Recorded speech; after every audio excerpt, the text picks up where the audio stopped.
రోజు అమ్మగాలు ఇంటికి తిరిగి వచ్చేస్తాలు. Honey I'm coming. హనీ, ఊరి నుంచి చాలా రోజుల తర్వాత మన ఇంటికి వెళ్తున్నాం కదా. పాపం సీత ఒక్కరితే ఉంది, ఏం చేస్తుందో ఏంటో.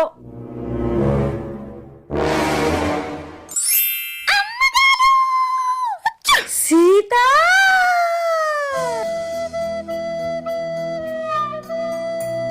మీరేంటో మీ విధానాలేంటో ఇప్పటికి నాకు అర్థం అవరో బాబు. అవునే సీత, నేనంటే మా ఊరెళ్ళి వస్తున్నాను, నువ్వెక్కడి నుంచి వస్తున్నావు? మీకేనే టూలుంది, నాకు లేదేటి, నేను మా ఊళ్ళెళ్ళాను. పోన్లే, మంచి పని చేసావు గానీ 10 ఇంటికి వెళ్దాం. సీత, తాళం ఇవ్వు. తాళం లేదు. తాళం లేదా? ఏం చేసావు? మీలే కదమ్మగాలు తాళం ఎవరికి కనబడకూడదన్నాలు, అందుకే కళ్ళు మూసుకొని ఇలా ఇసిలేసాను. అయిందా? బాగైందా?